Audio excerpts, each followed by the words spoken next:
So ఈ రోజు ఏంటంటే మా పొలంలో విత్తనాలు చల్లుతున్నాం. మార్నింగ్ చల్లాల్సింది కానీ వర్షం వచ్చి అన్ని పాడు చేసింది. వర్షం తగ్గాక మళ్ళీ పొలం దగ్గరికి వెళ్తున్నాం. ఇప్పుడు పడిన వర్షానికి నీళ్ళు ఎక్కువ అయిపోయింది. గట్టి చేసి వాటర్ అంతా బయటకు వదిలేస్తున్నాము. ఇంకా మెల్లగా ఎండ వస్తా ఉండింది. ఆ ఎండ తగిలితే కింద ఉన్న పాచంతా పైకి లేచింది. వాటినన్నింటినీ క్లీన్ చేసుకుంటా ఉన్నాము. మా నాన్నని నేను చదువుకోను వ్యవసాయం చేస్తాను అని అడుగుతాను. ఏం చెప్తాడో చూద్దాము.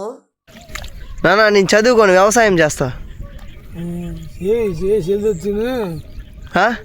చెల్లెత్తుకుని ఉండు. చూశారు కదా, సెల్లి తెచ్చుకొని వ్యవసాయం చేయరా అని అంటున్నాడు. లాస్ట్ కి మా నాన్న కూడా ఎగతాళి చేస్తున్నాను. ఇంకా విత్తనాలు చల్లే టైం వచ్చేసింది. మా నాన్న కొంచెం డ్రింక్ వేస్తున్నాడు, విత్తనాలు చల్లలేడు. ఇంకా పక్క పొలంలోకి వెళ్లి మోస్ట్ సీనియర్ ఫార్మర్ ని పిలుచుకొచ్చాను. ఈ పెద్ద ఆయన గత 30 సంవత్సరాల నుండి వ్యవసాయం చేస్తున్నాడంట. ఈ ఏరియాలో ఇతనే టాప్. ఇతని చేత అయితే విత్తనాలు చల్లించాను. చల్లడం అయిపోయిన తర్వాత తిరిగి ఇంటికి అయితే వెళ్తున్నాము. వెళ్లే దారిలో ఈ నత్తకొల్లలు వేరుకుంటా ఉన్నాడు మా నాన్న. ఎందుకంటే కూర చేసుకొని తినడానికి ప్రోటీన్స్ బాగా ఉంటాయంట ఇందులో. ఇవి యాక్చువల్లీ భూమి లోపల ఉంటాయి. ఉరుములు మెరుపులు వచ్చినప్పుడు పైకి తేలుతాయి. మా నాన్నని ఇప్పుడు ఒక సాంగ్ పాడమంటాను. ఎలా పాడతాడో చూద్దాము.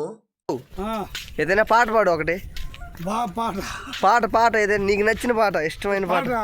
పాట పాడదా? పాడు.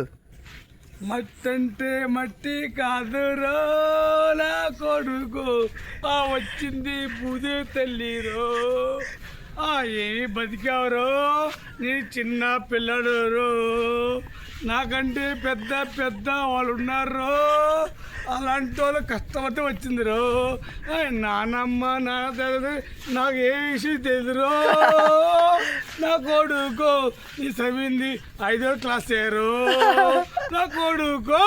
చూశారు కదా, మంచి సింగర్ అన్నమాట మా నాన్న. రైతు అంటే కేవలం పొలంలో పనిచేసే వ్యక్తి కాదు, అతనికి కూడా చాలా హిడెన్ టాలెంట్స్ ఉంటాయి. మనం తిండిలో చేయి పెట్టాలి అంటే రైతు మట్టిలో కాలు పెట్టాలి. అలాంటి రైతుని మనం గౌరవించాలి. మరో మంచి కంటెంట్ తో మీ ముందుకైతే వస్తా ఉంటా ఫ్రెండ్స్. By by.